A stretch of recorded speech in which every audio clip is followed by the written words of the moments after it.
Sahi kudingi Mars ni pamu malemgi nupigi numit aina malem sigi mapam kuding da pangtoi. Choose to silence haibasna kumsigi thauramasi nungi wakalon oiri. Kumli singa machanipan yangkai tereta New York ki garment amasung textile mill da nomagi chara tanduna thabak subi nupi sinmi singna makogi kusumal hengatlu nomura thabak subagi matam pung tarani thoidigi nipan da hantalu nupi singbu lengak longi amasung kunai haksing pangalu nupi singi sel tungi pibam phagathalu amasung bot thadabagi haksing pangalu haina Sangsil lakiba ihaw aduna tungda thauramasi pangthok nabagi lambi yatki.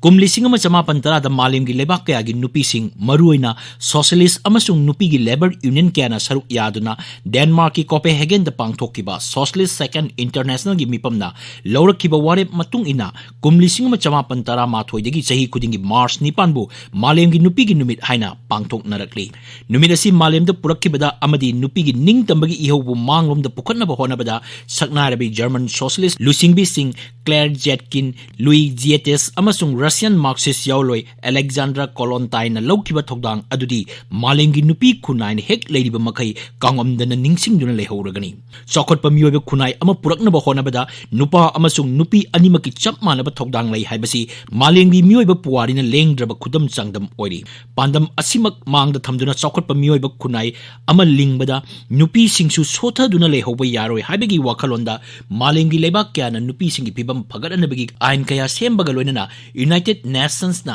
kumli singama chamapan humudra mangabu malengi nupi singi sahi amasung sahi asidagi lisingama chamapan marfu manga phawabu nupi singi diket haina laukthokki masigi mamang lisingama chamapan sumna nipanda New York ta thokiba nupi garment workers singi ihaw adubu ikai khumnaba utna Socialist Party of America na lisingama chamapan sumna mapan gi February kunipanda ahanba National Women's Day United States ta pangthokki Lisingama chamapan humudra mapanda malemgi lebak kudimagna nupi bu khenaba thamba muthatnaba sengkiba Convention on the Elimination of All Forms of Discrimination Against Women ratified toki adubu malengi lebak ayambana thoidok hendona aikhoigi lebak asidadi nupana kulingba oibana hiram kudimakta nupi gi phibam phagatpa ngamdri miot minegi kongoidegi nupi sing nanthokpa ngamjadri hiram kharada nupina anemba changda nupa marakta tinjaba ngamlabasu lengak londadi karamba matamda mapung phana saruk yaba ngamgadagi haibasi haujiksu khunai asigi achoba wahangni Parliament amasung State Assembly da nupi gi sitcha da kuntra humdoi khakpagi bill lising anitara gi March mapan da Rajya Sabha na pass tokrabasu male chauvinist amasung feudal elements singna Lok Sabha da namsin kibadagi haujikti bill asi leiron nungda san kibaga chap manare tara taruk suba Lok Sabha da nupi MP humpuma toy karak kiba asina haujik phawbadi khwaidigi nupi masing yamna mai pakba oijarabasu apunba sit masingi oinadi Sada Tarama Toy Romdani.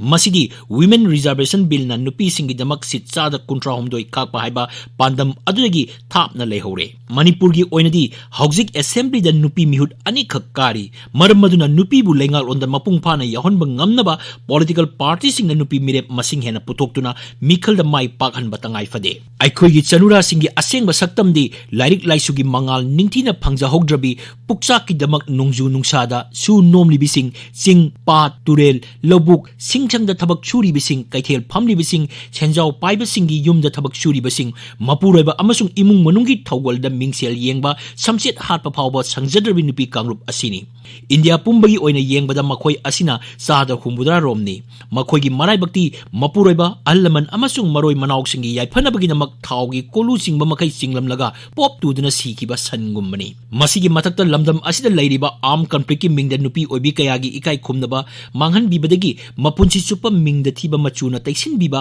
maral laitana phabi khraba macha manaw singbu kannaba honarubada soinai bigi sekheng kaya mayok nari ngasigi malengi nupi singa thengnari ba kwaidagi tamtiba awaba singi manungda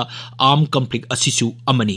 masina marum oiduna nupi sing mawong kaya da awaba mayok nari haina International Committee of the Red Cross na langtakna ba phongdokki Nongna lukra oihorabi nupi singna mapuroiba yaudana hingnabagi lanthengda athiba mingda amadi micheiga loinana khunai da naitom hingli aikhoigi khunai amadi yum mama lingbada chauna thogdang loribi nupi sing asigi punsibudi khunai sigi chanabina ngak senbidri mapuroibana pamdaba mikupta hekta khainabi